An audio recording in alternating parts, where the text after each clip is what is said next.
Hello दोस्तों, स्वागत है आप सबका मेरे यूट्यूब चैनल रोहिणी क्लासेस में। तो आज हम क्लास 11th की हिस्ट्री का चैप्टर 1 का अगला पार्ट देखने जा रहे हैं। हमने प्रीवियस पार्ट में समय की शुरुआत में थोड़ा सा हमने मानव विकास का क्रम देखा था। हमने जो है ऑस्ट्रेलोपिथेकस, होमो इरेक्टस, निएंडरथल, ठीक है, और होमो सेपियंस के बारे में बात की थी। आज मैं थोड़ा सा रिवीजन कर देती हूँ प्रीवियस पार्ट का। इसके बाद जो है हम मानव के विकास का क्रमिक चीज़ देखेंगे। तो आगे बढ़ने से पहले हम थोड़ी सी पुरानी चीज़ें रिवाइज कर लेते हैं। तो मैं आपको ये बताना चाहूँगी, देखिए, सबसे पहले विकास हुआ है ड्रायोपटेरिकस, ठीक है। ये जो थे ना, ये कॉमन एंसेस्टर थे किसके? एप और मानव के, ठीक है। इसके बाद आया रामापिथेकस। कौन आया? रामापिथेकस। तो ये जो है फर्स्ट प्रिमिटिव मैन कहलाते हैं, ठीक है, जैसे कि एप। इसके बाद आए ऑस्ट्रेलोपिथेकस। ऑस्ट्रेलोपिथेकस, तो ऑस्ट्रेलोपिथेकस ये जो थे ये अर्ली ह्यूमन एंसेस्टर थे, यानी कि जो है जो पूर्व के मानव थे उनके एंसेस्टर, ठीक है। इसके बाद आए होमो इरेक्टस, यानी कि सीधे पैर पर खड़े होने वाले, ठीक है, फोर रनर्स ऑफ मैन इन्हें कहा जाता था। फिर आए निएंडरथल, तो इन्हें जो है फोर फादर ऑफ मैन कहा जाता था।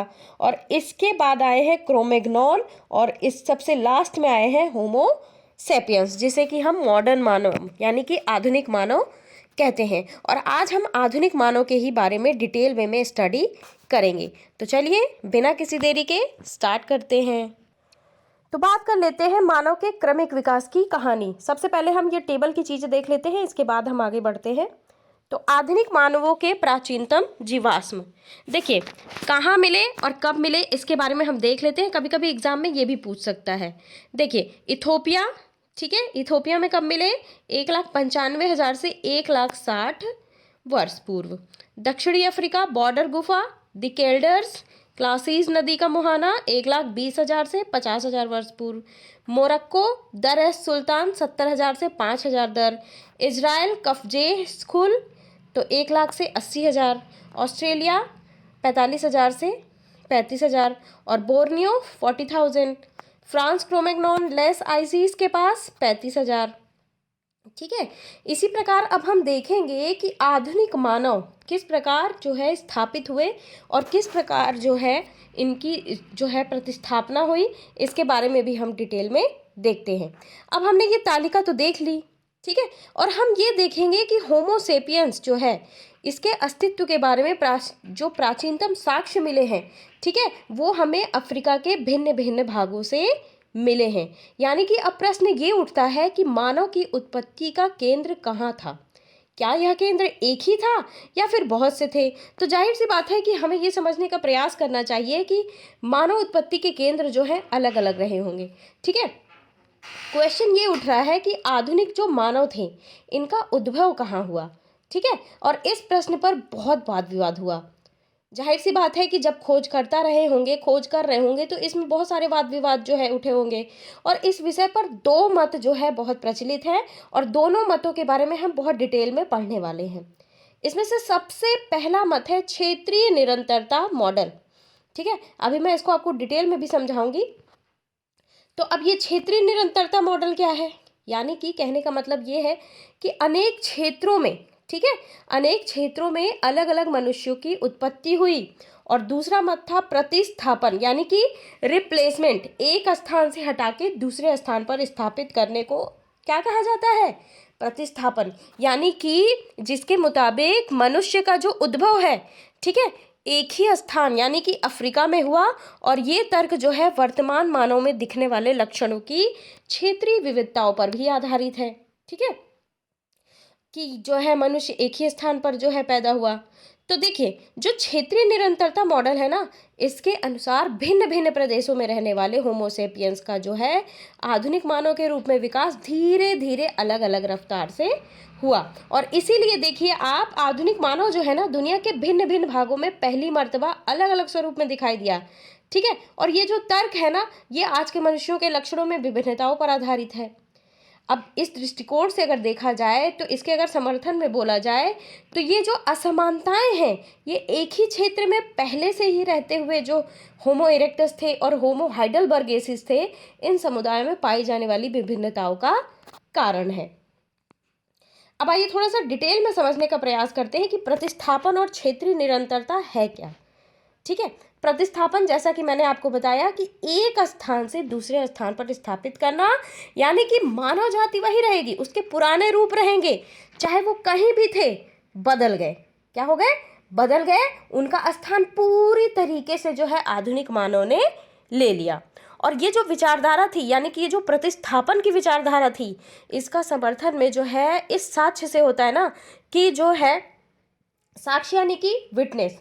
ठीक है, तो आधुनिक मानव में जो है सर्वत्र शारीरिक और जननिक यानी कि जो उत्पत्ति मूलक है उसमें समरूपता जो है इसमें दिखाई देती है। और ऐसे लोग ना ये तर्क देते हैं कि इनमें अत्यधिक समानता इसलिए पाई जाती है कि इनके जो पूर्वज थे, इनके जो एंसेस्टर थे, एक ही क्षेत्र यानी कि अफ्रीका में उत्पन्न हुए थे और वहीं से अन्य स्थानों में गए। कहाँ गए? वहीं से अन्य स्थानों में गए। और आधुनिक मानव के उन पुराने जीवाश्मों के साक्ष्य भी यही बयां करते हैं। ठीक है, इस प्रतिस्थापन मॉडल का समर्थन करते हैं। ठीक है, और ये जो विचारधारा है ये इसमें जो है विद्वानों का ये कहना है कि आज के मनुष्यों में जो शारीरिक विभिन्नताएं पाई जाती है ना, उनका कारण जो है वो उन लोगों की परिस्थितियों के अनुसार है। ठीक है, परिस्थितियों के अनुसार कैसे? कि हजारों वर्षों की अवधि में अपने आप को वो लोग जो है ऐसे ढाल लिए हैं अपने आप को। ठीक है, जो उन विशेष क्षेत्रों में पाए गए और अंततोगत्वा वहीं स्थायी रूप से बस गए। अब ये देखिए, थोड़ा सा उदाहरण के माध्यम से समझाने का प्रयास किया गया है कि प्रतिस्थापन मॉडल और क्षेत्रीय निरंतरता मॉडल, तो किस प्रकार जो है निरंतरता बरती गई है और ये जो है प्रतिस्थापित हो गए हैं। अच्छा, ये तो थी प्रतिस्थापन और क्षेत्रीय निरंतरता की बात। अब बात करते हैं कि आदिकालीन जो मानव थे वो भोजन प्राप्त करने के क्या क्या तरीके अपनाते थे। ठीक है, तो इसके बारे में देखना शुरू करते हैं। तो क्षेत्रीय निरंतरता मॉडल और प्रतिस्थापन मॉडल में मैंने आपको क्या बताया? मैंने ये बताया कि क्षेत्रीय निरंतरता मॉडल जो है अनेक क्षेत्रों में अलग अलग स्थानों पर मानव की उत्पत्ति हुई और प्रतिस्थापन का मतलब क्या हुआ? मानव का उद्भव जो है अफ्रीका में हुआ। आइए अब बात करते हैं आदिकाल मानव और जो है भोजन प्राप्त करने के तरीके। देखिए, अब तक जो है हम आदि मानव का जो है कैसे स्टडी किए हैं, उनके अवशेष जो है हड्डियों के रूप में मिले हैं, यानी कि जो अस्थि पंजर के अवशेष मिले हैं इसके साक्ष्य पे विचार करते रहे हैं। और अब हम ये देखते हैं कि महाद्वीपों के आर पार लोगों के आवागमन के इतिहास को पुनर्निर्मित करने के लिए इन अवशेषों का उपयोग किस प्रकार किया गया। लेकिन इन सब के अलावा एक चीज़ और जो है रह जाती है पढ़ने के लिए, वो है रोज़मर्रा के साधारण पहलुओं पर विचार करना। ये भी उतना ही आवश्यक है ना जितना कि उनके अवशेषों से और भी चीज़ों को पता लगाना। जैसे कि आदिकालीन मानव जो है कई तरीकों से अपना भोजन जुटाते थे, चाहे वो संग्रहण हो, गैदरिंग, शिकार, हंटिंग, अपमार्जन, स्कैवेंजिंग। ठीक है, अपमार्जन का मतलब क्या होता है? इसका मतलब ये होता है कि त्यागी हुई वस्तुओं की सफाई करना। ठीक है, मछली पकड़ना, फिशिंग। तो देखिए, ये जो संग्रहण की यानी कि गैदरिंग की क्रिया में पेड़ पौधों से जो मिलने वाले खाद्य पदार्थ होते थे, जैसे कि बीज हो गए, गुठलियाँ हो गई, ठीक है, बेर हो गए, फल, कंदमूल, इनको इकट्ठा करना शामिल है। तो ये जो संग्रहण था, ठीक है, इसके बारे में तो केवल अनुमान ही लगाया जा सकता है ना। क्यों? क्योंकि इस संबंध में कोई प्रत्यक्ष प्रमाण तो हमें मिला नहीं है, और मिला भी है तो बहुत ही रेयर, कम मिला है। हमें हड्डियों के जीवाश्म तो बहुत मिल जाते हैं, पर पौधों के जीवाश्म तो दुर्लभ ही मिलते हैं ना। ठीक है, तो पौधों से जो है भोजन जुटाने के बारे में सूचना जो है, इसको जो प्राप्त करने का तरीका है, ठीक है, ये जो है संयोगवश जले हुए पौधे से प्राप्त अवशेषों का अध्ययन है। ठीक है, और इस प्रक्रिया में कार्बनीकरण जो है हो जाता है, और इस रूप में जो है जैविक पदार्थ बहुत लंबे अरसे तक सुरक्षित रह सकते हैं। लेकिन अभी तक पुरातत्वविदों को जो है उतने पुराने जमाने के संबंध में कार्बनीकृत जो बीज के साक्ष्य नहीं मिले हैं। अब देखिए, हाल ही के वर्षों में शिकार शब्द जो है विद्वानों के लिए बहुत चर्चा का विषय बना रहा। अब जो है अधिक से अधिक रूप में ये सुझाव दिया जाने लगा ना कि जो आदिकालीन होमिनिड थे, ठीक है, ये अपमार्जन या फिर रसदखोरी, ठीक है। थोड़ा सा मैं अगर जो है आपको अपमार्जन या रसदखोरी की बात बताऊं तो रसदखोरी का मतलब होता है भोजन की तलाश। क्या होता है? भोजन की तलाश। और अपमार्जन का मतलब तो मैंने बता ही दिया, त्यागी हुई वस्तुओं की सफाई करना। तो इसके द्वारा जो है उन जानवरों की लाशों से मांस मज्जा खुरच कर निकालने लगे जो जानवर अपने आप में मर जाते या फिर किन्हीं अन्य हिंसक जानवरों द्वारा मार दिए जाते थे। अब ये भी इतना ही संभव है ना कि जो पूर्व होमिनिड थे, ठीक है, छोटे स्तनपाई जानवर, चाहे वो चूहे हो, छछूंदर हो, ठीक है, कई रोडेंट्स हो गए या फिर पक्षी हो गए, उनके अंडे हो गए, सरीसृप जैसे सांपों की प्रजाति हो गई, यहाँ तक कि कीड़े मकोड़ों तक को खाते थे। ठीक है, इतना आपको ध्यान देना है। तो शिकार जो है, शिकार शायद बाद में शुरू हुआ, यानी कि लगभग 5 लाख साल पहले। अब योजनाबद्ध तरीके से सोच समझकर बड़े स्तनपाई जो जानवर थे, इनका शिकार और उनका वध करने का सबसे पुराना स्पष्ट जो साक्ष्य मिलता है ना, वो 2 स्थलों से मिलता है। एक तो है जो साउथ इंग्लैंड के बॉक्स ग्रोव, ठीक है, इनके जो है 5 लाख साल पहले, और जर्मनी में जो है सोनिंजन, ये जो है 4 लाख साल पहले इनके साक्ष्य यहाँ मिले। तो मछली पकड़ना भी भोजन प्राप्त करने का एक महत्वपूर्ण तरीका था। और जैसे कि अनेक खोज स्थलों से मछलियों की हड्डियां मिलने से पता चलता है, लगभग आप ये समझ लीजिए कि 35,000 वर्ष पूर्व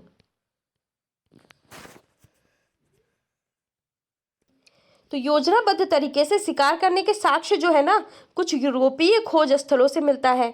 अब ऐसा प्रतीत होता है कि जो पूर्व के मानव थे, इन्होंने कुछ ऐसे स्थल, जैसे कि देखिए नदी के पास दोलनी वेस्टोनवेस, ये देखिए चेक गणराज्य के पास जो है दोलनी वेस्टाइनेस प्रोडमिट्स, ठीक है, जर्मनी के पास जो है हिडलबर्ग, फ्रांस के पास जो है लेस्कॉक्स, ठीक है, तो ये सारे जो है आप मैप में देख लीजिए, सोच समझकर शिकार के लिए चुना गया था।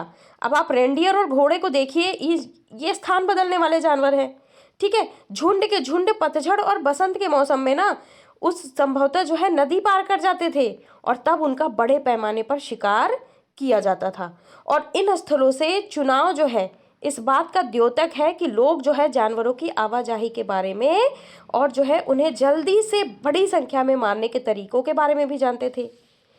अब यहाँ पे क्वेश्चन ये रेज हो रहा है कि क्या खाद्य पदार्थ इकट्ठा करने, मरे हुए जानवरों के मांस निकालने, शिकार करने, मछली पकड़ने में स्त्री पुरुष की भूमिकाएं भिन्न भिन्न होती थी? तो संभवतः ये देखा जाता है कि इस संबंध में हमारे पास कोई जानकारी नहीं है। ठीक है, आज भी हमारा इतिहास जो है पूरी तरीके से हम इतिहास के बारे में नहीं पता चला है, कोशिश जो है लगातार जारी है।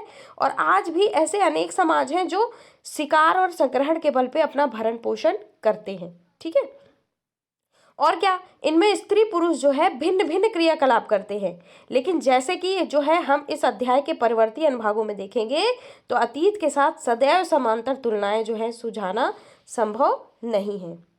अच्छा, ये तो हुई खाने की खोज की बात। अब बात करते हैं कि पेड़ों से गुफाएं और खुले स्थलों पर आवास। अब आवास के बारे में, इनके मतलब रहने के स्थान के बारे में, इनके रहन सहन के बारे में हम बात कर लेते हैं। भोजन के बारे में तो हमने देख लिया। देखिए, प्रारंभिक मानव जो थे ना, इनके रहन सहन के बारे में जो साक्ष्य उपलब्ध हैं, ठीक है, इनका पुनर्निर्माण करने की कोशिश करते हैं। तो हम ये देखते हैं, अपने आप को ज़्यादा सुनिश्चित आधार पर पाते हैं। अब देखिए, जो हमें साक्ष्य उपलब्ध हैं, तो इनके पुनर्निर्माण जो निर्माण है इनका करने का तरीका ये है कि उनके द्वारा निर्मित जो शिल्प कृतियाँ हैं, ठीक है, इनके फैलाव की जांच की जाए। अगर उदाहरण के तौर पे देखा जाए तो उनकी जीवन शैली के बारे में जानने का ये तरीका है कि जो उन्होंने वस्तुएं निर्मित की होंगी उनके फैलाव की जांच करना। जैसे कि देखिए, अगर हम केन्या के किलोम्बो और जो है ओलोजेरसाइल के खनन स्थलों पे हजारों की संख्या में शल्क उपकरण और हस्त कुठार मिले, तो ये औजार जो है 7 लाख से 5 लाख साल पुराने हैं। अब ये जो है ये औजार, इतने सारे औजार एक ही स्थान पर कैसे इकट्ठे हुए? अब ये संभव है कि जिन कुछ स्थानों पर खाद्य जो है प्राप्ति के संसाधन प्रचुर मात्रा में उपलब्ध थे, वहां लोग बार बार आते रहे। और ऐसे क्षेत्रों में आप देखिए, क्षेत्र भी देखिए, ये देखिए, ये जो है इनकी शिल्पकारिता है। ठीक है, तो ये लोग जो है शिल्प कृतियों सहित अपने क्रियाकलापों के चिन्ह छोड़ जाते रहे होंगे। और ऐसा प्रतीत होता है ना कि ये जो है पूरे परिदृश्य में, यानी कि पूरा जो दृश्य है उसमें कुछ ही क्षेत्रों में जमा शिल्पकृतियां मिलती हैं और ये क्षेत्र जो है अलग से दिखाई पड़ते हैं। और जिन स्थलों पर लोगों का आवागमन कम होता है, यानी कि आवाजाही कम होती थी, वहां पर ऐसी शिल्पकृतियां जो है कम मात्रा में बिखरी हुई हैं, क्योंकि शिल्पकृतियां तो लोग ही बनाएंगे ना। अब जहां लोग आ ही जा नहीं रहे हैं, लोग हैं ही नहीं, तो वहां कैसे शिल्पकृतियां मिलेंगी। अब यहाँ एक चीज और याद रखना ये जरूरी है कि एक ही क्षेत्र में होमिनिड अन्य प्राइमेटियों के जो है मांस भक्षियों के साथ निवास करते थे। ठीक है, अब जैसे देखिए ये रेखा चित्र बनाया गया है 4 लाख से 1,25,000 पहले जो है गुफाओं और खुले निवास क्षेत्रों का प्रचलन शुरू हो गया। ये देखिए यहाँ पे देखिए पेड़ों पर होमोनिड और पेड़ों पर भरण पोषण करते तेंदुआ, उल्लू, मांस भक्षी लाते हुए, हड्डियां, प्रवेश द्वार। ठीक है, यहाँ पे जो है भरण पोषण करते हुए काटते हुए गैर होमोनिड भी यहाँ पे है, यहाँ पे वस्तुओं के प्रभावी उपकरण भी है। ठीक है, होमोनिड निष्कासित करते हुए। तो ये जो है एक तरीके से जो है एक शिल्पकृतियां, यानी कि ये जो पुरातत्वविद थे ना, इनका सुझाव ये है कि जो पूर्व होमोनिड थे होमो हैबिलिस की तरह, ठीक है, तो स्थान विशेष पर पाई गई अधिकांश खाद्य सामग्री को वही खा लेते थे और अलग अलग स्थानों पर सोते थे और ज्यादातर समय कहाँ बिताते थे? पेड़ों पर बिताते थे। कहाँ बिताते थे? पेड़ों पर बिताते थे। ठीक है, तो देखिए ये जो दक्षिणी फ्रांस में स्थित लेजरेट गुफा की दीवार है ना, ये जो है इसको जो है 12 × 4 मीटर आकार के एक निवास स्थान से सटाकर बनाया गया। ठीक है, और क्या किया गया, इसके अंदर 2 चूल्हे और भिन्न भिन्न प्रकार के खाद्य स्रोत, जैसे कि फल हो गया, वनस्पति हो गई, बीज, काष्ठ फल हो गए, पक्षियों के अंडे हो गए, मीठे जल की मछलियां हो गई। ठीक है, मछलियों के नाम भी दिए गए हैं, ट्राउट, पर्च, कार्प, इनके साक्ष्य मिले हैं। ठीक है, और एक और पूरा स्थल जो कि दक्षिणी फ्रांस के समुद्र तट पर स्थित है, टेरा अमाटा में घास फूस और लकड़ी के छत वाली कच्ची कमजोर झोपड़ियां सामयिक मौसमी प्रवास के लिए बनाई जाती थी। अब देखिए केनिया में ना चेंसो वाजा और दक्षिणी अफ्रीका के स्वाट क्रांस में पत्थर के औजारों के साथ साथ ना आग में पकाई गई चिकनी मिट्टी और जली हुई हड्डियों के टुकड़े भी मिले हैं, जो कि बहुत साल पुराने हैं, यानी कि 14 लाख से 10 लाख साल पुराने हैं। ठीक है, तो क्या ये चीजें प्राकृतिक रूप से झाड़ियों में लगी आग या फिर ज्वालामुखी से उत्पन्न अग्नि से जलने का परिणाम है, या फिर ये कह लीजिए कि क्या ये एक सुनियोजित या फिर सुनियंत्रित ढंग से लगाई गई आग में पकाकर बनाई गई थी? हम इसके बारे में सटीक रूप से नहीं जानते। अगर दूसरी ओर हम देखें तो चूल्हे आग के नियंत्रित प्रयोग का द्योतक हैं। ठीक है, जाहिर सी बात है, जब आपको चूल्हा जलाने आता है तो आप आग पे नियंत्रण भी पाना आता है। तो इसके कई फायदे थे। देखिए जो नियंत्रित आग है इसका प्रयोग गुफाओं के अंदर प्रकाश और उष्णता यानी कि गर्माहट मिलने में मददगार होता था। अब भाई ठंडी आई है तो उस समय गैस वगैरह तो डेवलप थी नहीं, तो आग ही जो है गर्माहट का एक माध्यम था। इससे भोजन भी पकाया जा सकता था। ठीक है, इसके अलावा आप कह लीजिए कि लकड़ी को कठोर करने में आग का इस्तेमाल होता था, जैसे कि भाले की नोक बनाने में। ठीक है, और शल्क निकालकर औजार बनाने में भी उष्णता उपयोगी थी। और साथ ही साथ ये कह लीजिए कि इसका उपयोग खतरनाक जानवरों को भगाने में भी किया जाता था। इंसान तो इंसान, जानवर भी आग से डरते हैं, आप सभी को पता ही है ना। अब देखिए अगले पार्ट में जो है हम देखेंगे प्रारंभिक मानव यानी कि औजारों का निर्माण किस प्रकार करना सीखा आदि मानवों ने। इसके बारे में हम डिटेल वे में पढ़ेंगे, थोड़े थोड़े माध्यम से बढ़ते जाते हैं, क्योंकि आज हम लोग भोजन और रहन सहन के बारे में देख लिया। अगले पार्ट में हम जो है औजारों के निर्माण के बारे में देखेंगे। तो कैसा लगा ये वीडियो जरूर आप मुझे कमेंट बॉक्स में बताएं। चैनल को सब्सक्राइब ना किया हो तो जरूर कर ले और बेल आइकन प्रेस करना बिल्कुल भी ना भूले। और देखिए ये चैप्टर आपको भले ना इंटरेस्टिंग लगे, लेकिन इंटरेस्टिंग लगना चाहिए, क्योंकि हम अपने ही एंसेस्टर यानी कि हम अपने ही पूर्वजों के बारे में जान रहे हैं कि हमारे जो पूर्वज है किस प्रकार डेवलप होते होते आज देखिए कितना विकास हो गया है। ठीक है, पहले ये था कि लोगों के रहने का कोई ठिकाना नहीं था, खाने का कोई ठिकाना नहीं था। आज देखिए लेविश जीवन जी रहे हैं। ठीक है, हवा के लिए एसी है, ठीक है, खाना पकाने के लिए गैस है ना, चलने के लिए गाड़ियां हैं। लेकिन पहले ये सब चीज़ें नहीं हुआ करती थी। तो क्या हुआ करती थी ये चीज़ आपको जानना जरूरी है और एग्ज़ाम पॉइंट ऑफ व्यू से भी ज़रूरी है। तो बने रहिए मेरे साथ। आज के लिए इतना ही। Thank you very much.